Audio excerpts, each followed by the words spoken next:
Welcome back to the Fiscal Axiom. The party is over. For the last 3 years, the American economy has been running on fumes, borrowed money, and a collective delusion that the math wouldn't eventually catch up. Well, look around. It is late 2025. The math has arrived. Economists have a polite term for what we are entering. They're calling it a normalization. But let's call it what it really is. The payback phase. The data just dropped, and it confirms what many of you have felt in your gut for months. Consumer spending, the engine that drives 70% of this country's economy, is projected to slow to a crawl of 1.6% in 2026. That is not just a dip, that is the brakes locking up. But here's the scary part. We aren't seeing banks collapsing like 2008. We are seeing something arguably more insidious. We are witnessing the Silent Recession. And today, I'm going to show you exactly why 2026 is going to be the year the bill finally comes due, and how to make sure you aren't the one paying it. Let's look at the macro forecast. And I don't mean the fluff they tell you on morning cable news. I mean the raw numbers from S&P Global and Deloitte. The projection for 2026 GDP growth is stalling at 1.9%. Now, 1.9% doesn't sound like a disaster, right? It sounds fine. But in the context of the American debt cycle, 1.9% is the danger zone. It's what we call a cycle low. Why is this happening now? Because the fuel tank is empty. You remember those pandemic savings? That trillion-dollar cushion that Americans built up during lockdowns? It's gone. According to the San Francisco Fed, the excess savings for the bottom 80% of income earners hit zero way back in 2024. That buffer that allowed you to handle inflation, buy that overpriced car, and keep up your lifestyle, it has evaporated. So if the savings are gone, but people kept spending, where did the money come from? It came from here. $1.23 trillion. That is the current wall of credit card debt sitting on the backs of American families as of Q3 this year. It is an all-time record. But the raw number isn't even the problem. In a growing economy, debt is fine. But we just established that the economy isn't growing fast enough to service this debt. Look at the delinquency rate. Aggregate household delinquency has risen to 4.5%. Now, the bulls will tell you, Professor, that's just a normalization. Don't fall for that. You have to look at who is defaulting. We are seeing delinquencies rise in a labor market that is technically strong. Think about the paradox. People have jobs, they have paychecks, and yet they are defaulting on their credit cards. Why? Because the cost of existing, insurance, rent, food, has outpaced their wages for 3 years straight. They are working full-time jobs just to pay the interest on the life they lived 2 years ago. This is the credit card time bomb. And as we head into 2026, the fuse is almost gone. But the financial danger isn't just about the Fed or interest rates. The biggest danger to your bank account right now is your own brain. There is a psychological trap that is going to convince millions of people to dig their hole even deeper in the next 6 months. It's called the Sunk Cost Fallacy, and it is the primary reason why the middle class is about to get slaughtered in this recovery. You think you are a rational actor. You think you make financial decisions based on math. You don't. You make them based on identity. The sunk cost fallacy in 2026 isn't about holding on to a bad stock. It's about holding on to a bad lifestyle. You have spent the last 4 years investing in a specific image. The leased SUV, the organic grocery delivery, the annual trip to Cabo. You view these things as non-negotiable parts of who you are.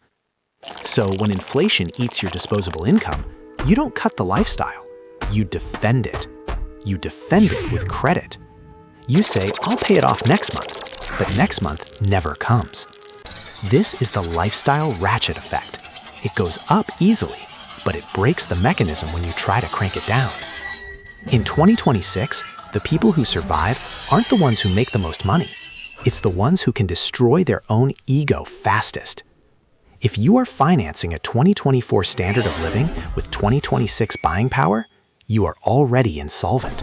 You just haven't filed the paperwork yet. But here is the twist. While half the country is suffocating under this pressure, The other half is doing fantastic.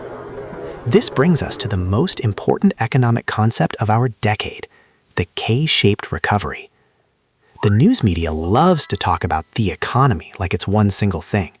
The economy is growing at 1.9%. That is a lie. There is no the economy.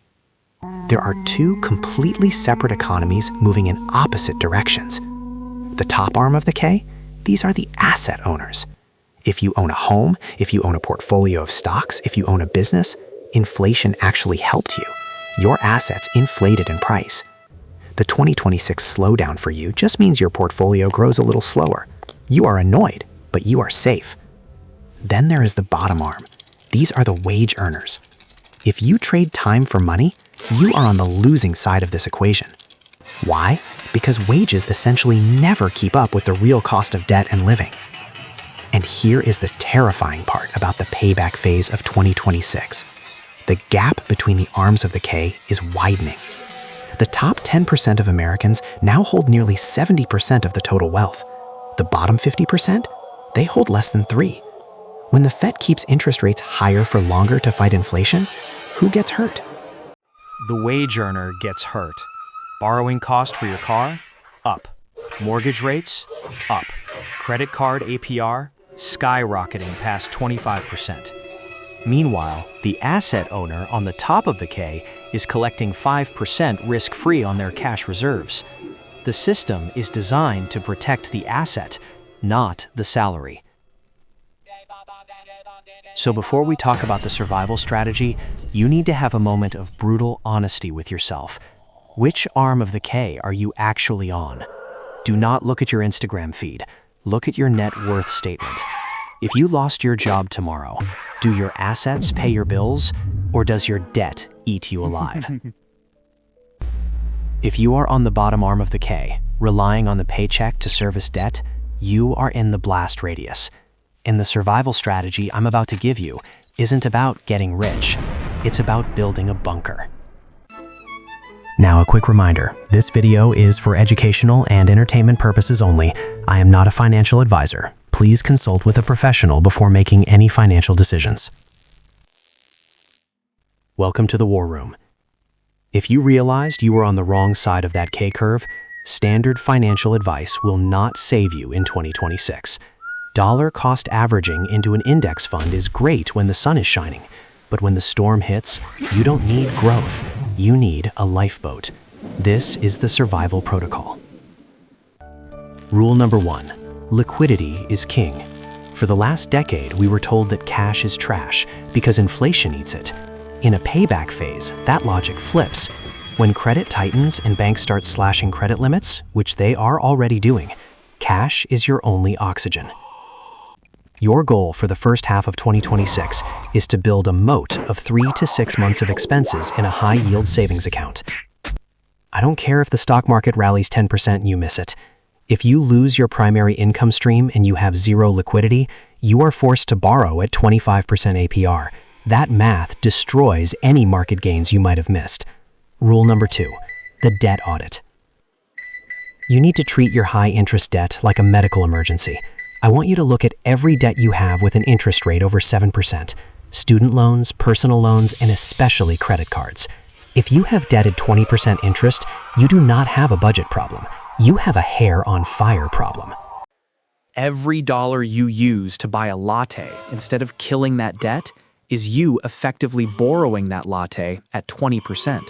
Stop using the cards. Freeze them in a block of ice if you have to. You cannot dig your way out of a hole while you are still shoveling dirt into it. Rule number 3, the investing pause. This is the part that makes people angry. But professor, what about compound interest? Listen to me clearly. Pause aggressive investing. If you have consumer debt, or if you lack that 6-month cash moat, you have no business buying Tesla stock. You have no business maxing out your 401k beyond the employer match. Why? Because the market might give you 8% this year, but your Visa card is taking 25% from you, guaranteed. That is a guaranteed 17% loss on your net worth. The strategy for 2026 is boring. It is defensive. It is unsexy. You divert all excess capital to liquidity and debt destruction. You sit on your hands, you wait. You wait for what? You wait for the Fed pivot. Because eventually, something will break. The unemployment rate will tick too high, or a sector of the banking system will crack. And when that happens, the Federal Reserve will be forced to cut rates and print money again. That is the signal. That is when the game changes. But if you are bankrupt before that signal comes, it doesn't matter. You don't need a crystal ball to know when the payback phase ends. You just need to watch the one dashboard that actually matters. History tells us exactly how this ends. The Federal Reserve will keep squeezing until something snaps. That snap is the signal. Here is your specific watch list. Do not buy into the hype until you see these two things happen simultaneously. Signal number 1, unemployment crossing 5%. It sounds cruel, but the Fed has explicitly stated they need the labor market to soften to kill inflation. Once unemployment breaks that 5% threshold, the political pressure becomes unbearable. That is when the government switches from fighting inflation to saving jobs. Signal number 2, the first interest rate cut. And I don't mean a pause, I mean a cut. When the rates come down, the cost of borrowing drops, and liquidity floods back into the system. This is the moment, and only this moment, where you switch from defense to offense. Remember that cash pile you built? That boring liquidity we talked about? This is what it was for. While everyone else is panic selling their homes or liquidating their 401ks to pay off debt, you will be standing there with dry powder. Recessions are not just periods of economic decline, they are periods of wealth transfer. Wealth moves from the impatient to the patient, from the indebted to the liquid, from the bottom of the K-shape to the top. 2026 is going to be a year of separation. The payback phase is going to wash away the fake wealth, the influencers leasing Ferraris, and the businesses that never made a profit. It's going to be ugly. But for you, if you follow the protocol, if you cut the lifestyle, audit the debt, and hoard the cash, 2026 won't be a tragedy. It will be the year you finally bought your freedom. The storm is coming. You can't stop it. But you can decide if you're going to be the victim or the beneficiary. I'll be here tracking every data point, every Fed meeting, and every signal as they happen. If you want to navigate this minefield without blowing up your financial future, make sure you are subscribed and have notifications on. Good luck. Class dismissed.